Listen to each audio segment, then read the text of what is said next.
नमस्कार विद्यार्थी मित्रांनो, आज आपण भारतीय करार कायदा 1872 या आपल्या पहिल्या प्रकरणातील लेक्चर नंबर 14 आणि शेवटच्या लेक्चरचा विचार करणार आहोत. येथे आपलं पहिलं प्रकरण आज संपणार आहे. आजच्या लेक्चरमध्ये आपण नुकसान भरपाई ही संकल्पना समजून घेणार आहोत. मी डॉक्टर दीपक विश्वनाथ डोखळे, सहाय्यक प्राध्यापक वाणिज्य विभाग केटीएच महाविद्यालय नाशिक. चला तर मग समजून घेऊया नुकसान भरपाई. नुकसान भरपाई अर्थ आणि व्याख्या. जी व्यक्ती कराराचा भंग करते त्या व्यक्तीने दुसऱ्या व्यक्तीला अशा करार भंगामुळे होणारे नुकसान भरून दिले पाहिजे. अशी नुकसान भरपाई देण्याचा उद्देश आहे नुकसान झालेल्या पक्षाला जर तो करार पूर्ण झाला असला तर जो काही मोबदला मिळाला असता तेवढा मोबदला देणे होय. करार भंग झाल्यास दुसरी व्यक्ती करार भंग करणाऱ्या व्यक्तीविरुद्ध न्यायालयात दाद मागू शकते. नुकसान भरपाई म्हणजे कबूल केल्याप्रमाणे आपल्या वचनाची पूर्तता न केल्याने एका व्यक्तीमुळे दुसऱ्या व्यक्तीची होणारी हानी पैशाने भरून काढणे होय.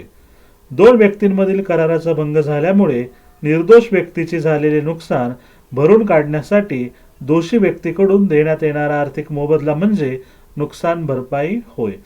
अशा प्रकारे तरतूद करून कराराचा कायदा दोषी व्यक्तीला शिक्षा देत नाही तर त्याच्या चुकीच्या कृतीमुळे दुसऱ्या व्यक्तीचे होणारे आर्थिक नुकसान भरून काढण्यासाठी तरतूद करते. न्यायालय अशा करार भंगासाठी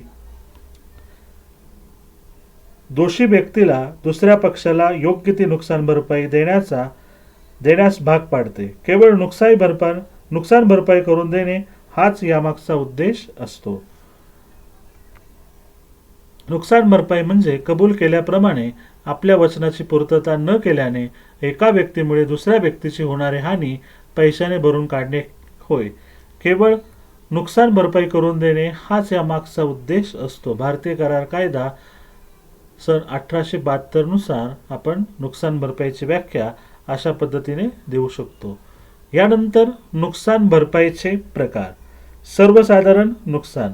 करार भंगामुळे प्रत्यक्ष झालेले नुकसान म्हणजेच सर्वसाधारण नुकसान होय. काही वेळेस असे नुकसान अंदाजे ठरविले जाते म्हणून त्यास अंदाजे नुकसान असे देखील म्हणतात. सर्वसाधारण किंवा अंदाजे नुकसान. नंबर 2 विशेष नुकसान. ज्या वेळेस एखाद्या करारभंगामुळे निर्दोष व्यक्तीचे करारावर अवलंबून असणारे अप्रत्यक्ष किंवा संभाव्य फायद्याचे नुकसान होते त्याला विशेष नुकसान असे म्हणतात. उदाहरणार्थ क्ष ने य कडून यंत्राचा नादुरुस्त सुट्टा भाग खरेदी केला. य कडून वाहतुकीच्या अडचणीमुळे यंत्रांचा सुट्टा भाग काही दिवसांनी उशिरा पाठविला. क्षने सुटा भाग न मिळाल्यामुळे कारखाना बंद राहिल्याने झालेले दररोजचे नुकसान, त्याचबरोबर काही विक्रीचे मोठे करार रद्द झाल्यामुळे होणारे संभाव्य नुकसान भरपाई मिळविण्यासाठी य विरुद्ध दावा दाखल केला. कोर्टाने फक्त कारखान्याचे दररोज होणारे नुकसान करण्याचा आदेश दिला. मोठे करार रद्द झाल्यामुळे होणारे संभाव्य नुकसान किंवा विशेष नुकसान भरपाई करता येत नाही असा निर्णय न्यायालयाने त्यावेळेस दिलेला होता. त्यानंतर दंडनीय नुकसान. करारभंगामुळे करारभंग करणाऱ्या व्यक्तीस शिक्षा म्हणून दंड किंवा शिक्षा म्हणून जी रक्कम आकारली जाते त्यास दंडनीय नुकसान असे म्हणतात. असे नुकसान भरपाई करण्याचा न्यायालय आदेश देत नाही. नाममात्र नुकसान. ज्या वेळेस नुकसान भरपाईमुळे करारातील व्यक्तीचे कोणतेही नुकसान होत नाही त्यावेळेस नाममात्र नुकसान भरपाईचा आदेश न्यायालय देते. नंबर 5 कीर्ती किंवा नावलौकिका संबंधी नुकसान. करारभंगामुळे एखाद्या व्यक्तीची बदनामी किंवा अपकीर्ती झाल्यास होणारे नुकसान म्हणजे कीर्ती संबंधी नुकसान होय. उदाहरणार्थ बँकेत पैसे असताना दुसऱ्या व्यक्तीस दिलेल्या चेकच्या बँकेकडून अनादर झाल्यास जे नुकसान होते त्यास कीर्ती संबंधीचे नुकसान म्हणतात. या संबंधी दावा लावता येणे होय. नंबर 6, गैरसोयीबद्दलचे नुकसान. दोन व्यक्तींमधील करारभंग झाल्यास एका व्यक्तीची गैरसोय होते. अशा गैरसोयीबद्दल जे नुकसान मागितले जाते त्यास गैरसोयीबद्दलचे नुकसान असे म्हणतात. नंबर 7, नुकसान भरपाई कमी करणे.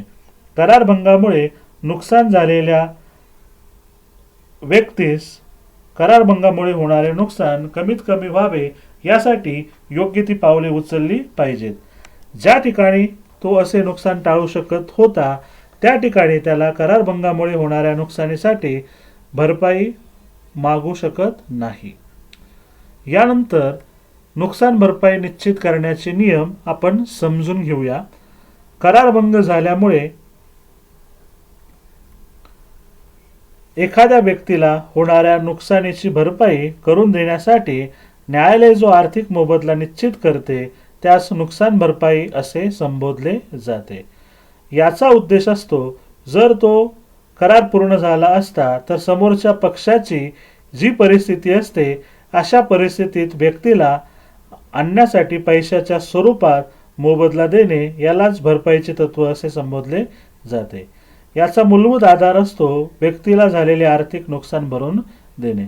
अशा या नुकसान भरपाईची रक्कम निश्चित करण्याचे काही नियम आहेत. ते नियम आपण आता समजून घेतोय.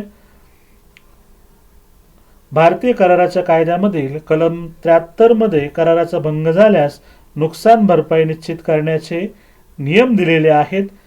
हे नियम आपण समजून घेऊया. नियम नंबर 1, भारतीय करार कायदा 1872 कलम 73 उपकलम 1 अन्वये ज्यावेळी एखाद्या कराराचा भंग होतो त्यावेळी अशा करारभंगामुळे ज्या पक्षाला नुकसान सोसावे लागते अशा पक्षाला करारभंग करणाऱ्या पक्षाकडून नुकसान भरपाई मागण्याचा हक्क असतो.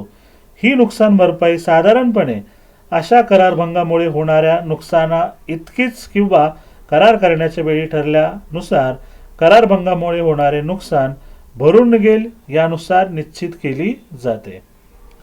ज्यावेळी कराराचा भंग होतो त्यावेळी नुकसान होणारी व्यक्ती किंवा पक्ष दुसऱ्या पक्षाकडे अशी नुकसान भरपाई मागू शकतो.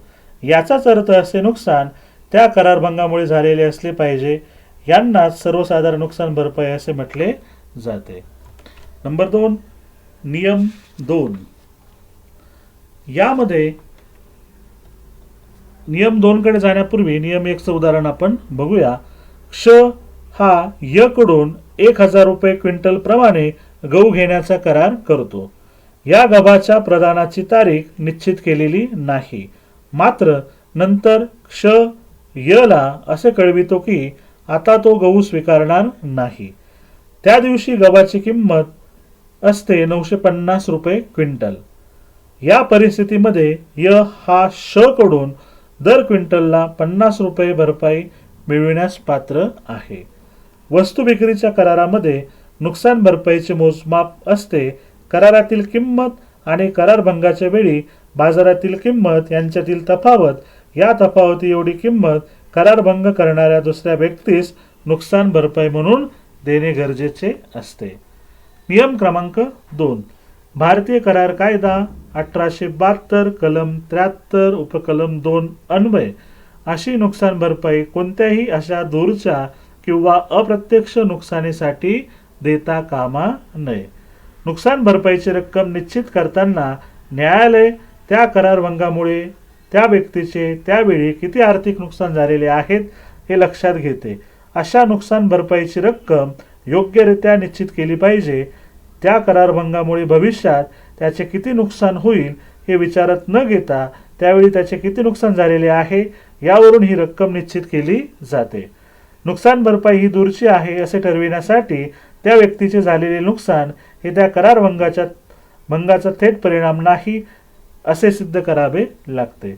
याचाच अर्थ त्या कराराच्या भंगामुळे एखाद्या व्यक्तीचे जे प्रत्यक्ष नुकसान होते त्याचाच विचाराशी भरपाई देताना केला जातो. उदाहरणार्थ एका विशिष्ट निश्चित केलेल्या दिवशी क्ष ही व्यक्ती य या व्यक्तीस काही रक्कम देण्याचा करार करते. मात्र त्या दिवशी क्ष अशी रक्कम अदा करत नाही. य यला वेळेवर पैसे न मिळाल्यामुळे तो त्याचे कर्ज फेडू शकत नाही, त्यामुळे तो पूर्णपणे बर्बाद होत असेल, या परिस्थितीमध्ये क्ष हा यच्या या परिस्थितीला जबाबदार नाही, तर फक्त त्याने देणे असलेली मुद्दल रक्कम आणि ती रक्कम अदा करण्यापर्यंतच्या दिवसाचे व्याज एवढीच त्याची जबाबदारी असते. अप्रत्यक्ष नुकसान किंवा अत्यंत दूरचे असे नुकसान याबद्दल कायदा नुकसान भरपाई देत नाही. याचाच अर्थ असा, जे नुकसान त्या करारभंगाचा थेट परिणाम नसतो त्या नुकसानीची भरपाई देण्याचा आदेश न्यायालय देत नाही.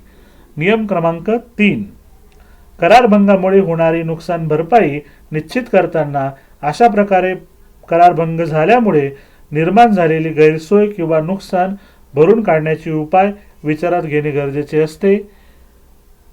यामध्ये नियम क्रमांक 3 मध्येच जबाबदारीची पूर्तता, जी व्यक्ती नुकसान भरपाईचा दावा करते त्या व्यक्तीने त्या करारामुळे त्याच्यावर आलेली जबाबदारी पूर्ण केली पाहिजे किंवा ती जबाबदारी पूर्ण करण्यास तयार असल्याचे दर्शविले पाहिजे. अशा प्रकारे या करारांमध्ये दोन्ही पक्ष आपापल्या जबाबदाऱ्या पूर्ण करण्यास असमर्थ ठरल्यास त्यांना एकमेकांविरुद्ध नुकसान भरपाई मागण्याचा हक्क उरत नाही. उदाहरणार्थ, एखाद्या करारामध्ये वस्तू खरेदीच्या रकमेपैकी काही रक्कम अदा करण्याची राहिल्यास अशी व्यक्ती करारभंगासाठी वस्तूचा पुरवठा करणाऱ्या व्यक्तीकडून नुकसान भरपाई मागू शकत नाही. नियम क्रमांक 3 मधीलच दुसरी परिस्थिती लक्षात घेऊया. नुकसान कमी करण्याचा प्रयत्न. कोणत्याही व्यक्तीने समोरच्या व्यक्तीकडून नुकसान भरपाई मागण्यापूर्वी असे नुकसान होऊ नये यासाठी पूर्ण काळजी घेतली पाहिजे. व्यक्तीच्या स्वतःच्या निष्काळजीपणामुळे झालेल्या नुकसानीची भरपाई करण्यासाठी व्यक्ती दुसऱ्या व्यक्तीविरुद्ध दावा दाखल करू शकत नाही. उदाहरणार्थ, अने एक दुकान भाड्याने घेतले आणि त्यासाठी आगाऊ पैसे दिले. दुकानदाराने त्याला ताबा दिला नाही. अने त्या परिसरात इतर दुकाने उपलब्ध असतानाही 8 महिन्यासाठी कोणताही व्यवसाय केला नाही. या परिस्थितीमध्ये अला दुकानदाराकडून त्याने दिलेली आगाऊ रक्कम मागण्याचा हक्क आहे. व्यवसाय केला नाही म्हणून दुकानदाराकडून 8 महिन्यासाठी नुकसान भरपाई मागू शकत नाही, कारण व्यवसायासाठी अला इतर दुकाने उपलब्ध होती. आता नियम क्रमांक 4 कडे जाऊया. जेवढे काम तेवढाच मोबदला. ज्यावेळी करारातील एका व्यक्तीकडून करार नाकारला जातो त्यावेळी त्या करारातील दुसऱ्या व्यक्तीने जेवढे काम केलेले असेल तेवढाच मोबदला मिळविण्याचा त्याला हक्क असतो. त्यापेक्षा जास्त मोबदला तो मागू शकत नाही. यामध्ये एखाद्या व्यक्तीने प्रत्यक्षात किती काम केले त्याचे मूल्य ठरविले जाते व त्यानुसार त्याला मोबदला दिला जातो. उदाहरणार्थ, एखाद्या ठेकेदाराने करारापेक्षा जर काही जादा काम केले असेल तर त्याने केलेल्या जादा कामासाठी बाजारभावाने त्याला मोबदला दिला पाहिजे. अर्थात करारात जर किंमत नमूद केलेली असेल तर त्याप्रमाणे व्यक्तीला मोबदला देण्यात येईल. तर मला वाटतं भारतीय करार कायदा 1872 नुसार जे पहिलं प्रकरण आपल्याला अभ्यासाला होतं त्या पहिल्या प्रकरणातील सर्व संकल्पनांचा अभ्यास आपण अत्यंत विस्तृत स्वरूपात केलेला आहे. मला खात्री आहे या सर्व संकल्पना आपणास खूप चांगल्या प्रकारे समजल्या असतील. आपल्या प्रथम सत्र अभ्यासक्रमामधील सर्वात विस्तृत स्वरूपातील, ज्याला आपण सर्वात मोठे प्रकरण म्हणतो, असं पहिलं प्रकरण आज आपलं पूर्ण झालेलं आहे. या प्रकरणामध्ये आपल्याला कुठल्याही प्रकारची अडचण नसेल अशी मी आशा बाळगतो. या पहिल्या प्रकरणामध्ये आपण कराराचा कायदा, सर्वसाधारण तत्वे समजून घेतली, ज्याला भारतीय करार कायदा 1872 असं देखील म्हटलं जातं. यामध्ये सगळ्यात अगोदर कराराचा कायदा म्हणजे काय तो आपण लक्षात घेतला. त्यानंतर प्रस्ताव आणि स्वीकृती हाही घटक समजून घेतला. कायदेशीर प्रस्ताव आणि कायदेशीर स्वीकृतीसाठी आवश्यक असणारे घटक आपण लक्षात घेतले. करारातील पक्षांची पात्रता आपण समजून घेतली. अज्ञान व्यक्तींबरोबर केले गेलेले वैध अवैध करार कशा प्रकारे असतात अगदी उदाहरणासह त्यांचा विचार केला. प्रतिफल म्हणजे कन्सिडरेशन कशाला म्हणतात, कायदेशीर प्रतिफल, त्यासाठी आवश्यक असणारे घटक आपण समजून घेतले. कायदेशीर प्रतिफल, कायदेशीर उद्दिष्ट कशाला म्हणतात ते आपण समजून घेतलं. संमती आणि मुक्त संमतीचा अर्थ भारतीय करार कायदा 1872 नुसार संमती आणि मुक्त संमतीच्या विस्तृत व्याख्या आपण लक्षात घेतल्या. भारतीय करार कायद्यानुसार अवैध करार कशाला म्हणतात ते उदाहरणासह आपण समजून घेतले. करार समाप्त होण्याच्या विविध पद्धती अगदी सोप्या पद्धतीने आपण सर्व समजून घेतल्या, त्यांचा विचार केला. करारभंग आणि त्या करारभंगावर काय उपाय असतात तेही आपण उदाहरणासह लक्षात घेतले. आणि आजच्या आपल्या शेवटच्या लेक्चरमध्ये आपण म्हणजे या प्रकरणातल्या शेवटच्या लेक्चरमध्ये आपण नुकसान भरपाईचा अर्थ, नुकसान भरपाईचे प्रकार, उपाय, नियम भारतीय करार कायदा 1872 नुसार समजून घेतले. इथे काही संदर्भ आहेत ते बघून आपण आपल्या ज्ञानामध्ये अधिक वाढ घडून आणू शकतो. त्याबद्दल सर्वांना शुभेच्छा देतो. यानंतर आपण दुसऱ्या प्रकरणाकडे पुढच्या लेक्चरमध्ये जाणार आहोत. भारतीय भागीदारी कायदा आणि मर्यादित दायित्व भागीदारी अधिनियम 2008 यांचा विचार आपण करणार आहोत. भारतीय भागीदारी अधिनियम 1932 आणि मर्यादित दायित्व जबाबदारी अधिनियम 2008 या आपण दोन संकल्पना दुसऱ्या प्रकरणातील पुढच्या लेक्चरमध्ये समजून घेणार आहोत.